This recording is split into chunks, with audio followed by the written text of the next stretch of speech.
안녕하세요. 이번 시간에는 2024 수시 추가 합격 전화 찬스, 전화 추합이라고도 하죠. 정시 2월 인원에 대해서 간단하게만 설명을 드려보도록 하겠습니다. 자, 저도 맨날 질문들이 들어오면 이 날짜를 암기하고 있지 못하다 보니까 맨날 헷갈려요. 작년이랑 올해, 내년 것도 헷갈리고 그래서 달력처럼 좀 한번 만들어 봤습니다.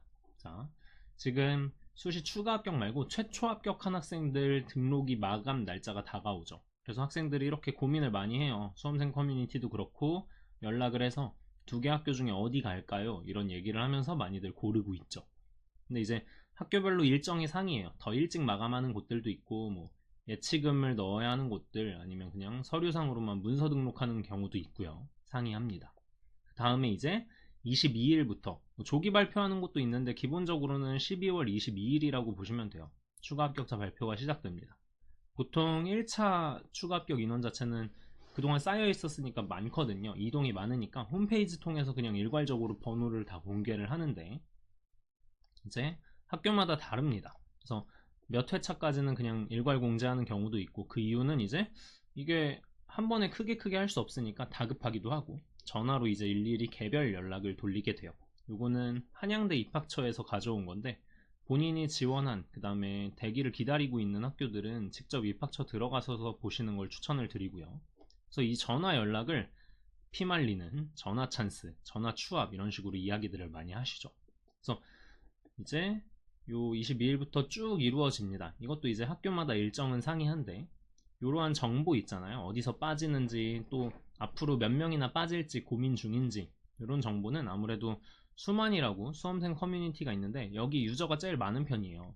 그래서 이제 수시와 관련된 현재 진행 상황 같은 것들은 여기에서 좀 실시간으로 입시 정보를 보시는 걸 추천하는 편인데 아무튼 이런 식으로 학생들이 빠지는 사람, 뭐 빠질 사람 찾는 그런 글들을 보실 수가 있죠.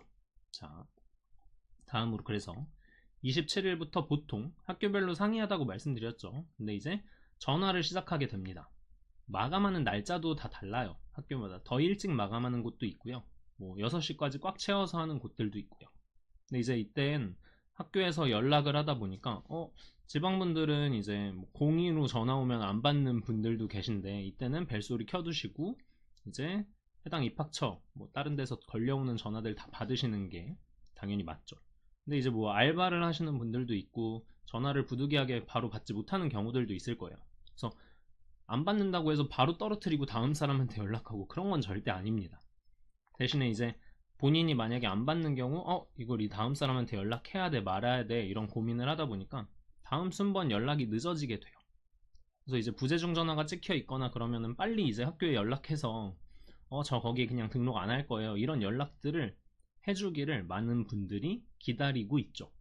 전화가 오면 아무튼 포기 등록 절차를 확인하게 되는데 이제 제가 그림으로 만들었는데도 이게 좀 설명이 애매한 것 같아요. 천천히 한번 설명을 드리면 제가 만약에 최초 합격은 못했어요. 최초 합격은 못했는데 이제 홍대에서 홈페이지 통해서 이제 추가 합격을 확인을 한 거예요. 오케이, 나 홍대 추가 합격에 성공했구나. 그리고 이제 전화는 한 20번까지 돌았대요. 자, 그 다음에 아직 합격은 못했어요. 중앙대 경영, 여기는 예비가 18번입니다. 홈페이지 추합 발표는 다 끝났고 17번이 전화 받았대요. 수만이에서 확인해 보니까 이제 내 차례래요.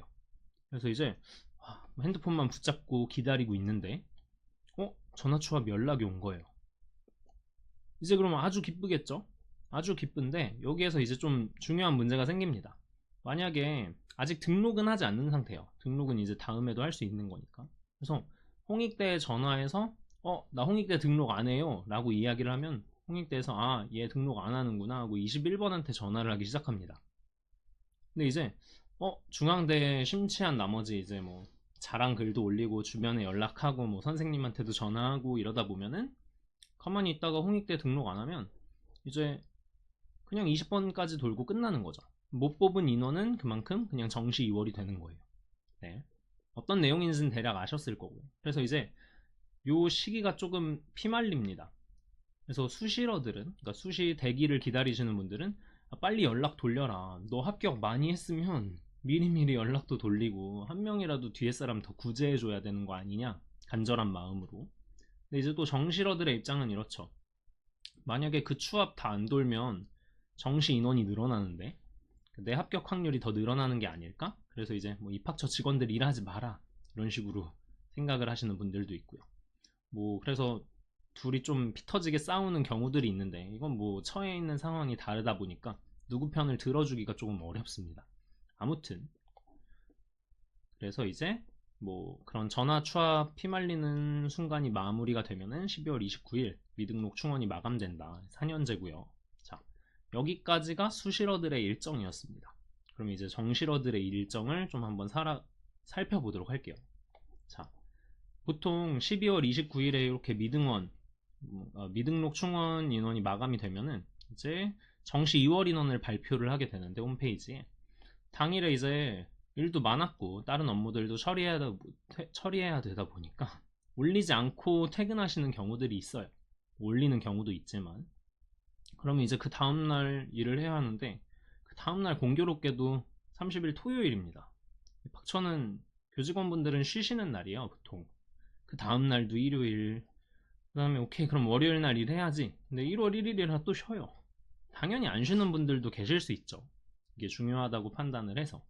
근데 아무튼 정시 2월 인원 발표가 늦어질 수 있다는 걸 말씀드리는 거예요.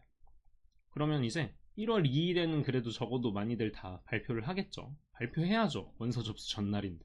그럼 이제 진학사에서는 2월 인원을 반영해서 업데이트도 할 거예요. 최종으로 이제 인원이 찍혀서 나오겠죠. 그러고 나서 3일부터 혼돈의 카오스 상태로 원서 접수를 시작합니다.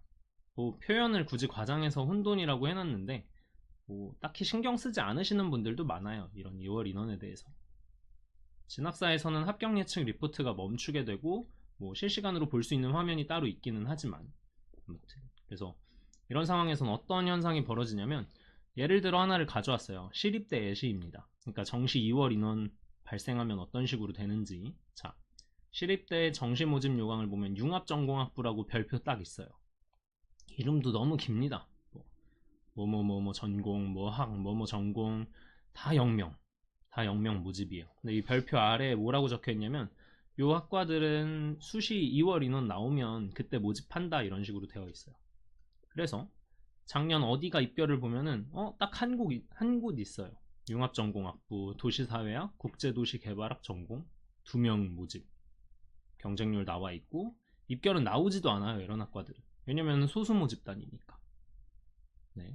그래서 진학사에 이게 있었는지도 모르는, 그러니까 이런 학과를 쓸 수 있었는지 모르는 인원들도 한틀어 입결도 소수 인원이라 모르고 이런 데를 시립대 안정 잡고 싶은 애들이 쓰겠습니까? 아니면 불나방처럼 약간 과감하게 냅다 지르는 사람들이 많이 쓰겠습니까? 그렇죠. 그래서 이제 이런 건 뭐 분석이랄 것도 없이 사실 운에 맡겨서 지원하는 경우가 되게 많아요. 근데 이게 지금 비교적 높은 시립대에서의 경우만 제가 가지고 설명을 드리는 건데 중위권 아래로 계속 내려가면 내려갈수록 2월 인원이 뒤죽박죽 계속 늘어나거든요. 근데 이제 본인이 관심 있는 곳들은 미리미리 이렇게 챙겨두지 않으시면은 뭐 저도 이제 홍보를 하려고 이런저런 자료들을 올리는데 이 2월 인원을 하루 만에 그 많은 대학들을 다 정리해서 올릴 수가 없어요. 단체로 일하지 않는 이상은. 네. 그래서 이제 본인이 관심 갖고 있는 학교들은 미리미리 본인이 입학처에 들어가서 정보를 수집해 놓으시라. 그래서 이전 진학사라든지 이전에 가지고 있었던 배치표랑 어떤 차이가 있을지를 잘 체크를 해 두시는 게 원서 영역에서 승리를 하실 수 있는 비결이기도 하다는 거라고 알고 계시면 좋을 것 같고요. 네. 그래서 아무튼 이렇게 설명을 마치도록 할 텐데 이 영상을 보시는 분들 추가 합격을 기다리고 계시면 잘 마무리 지으셨으면 좋겠고 그 다음에 정시 원서 쓰시는 분들은 잘 분석하고 정리하셔서 꼭 원하는 카드에 합격하시길 이렇게 바라도록 하겠습니다. 네. 긴 시간 시청해 주셔서 감사합니다. 이걸로 마치도록 하겠습니다.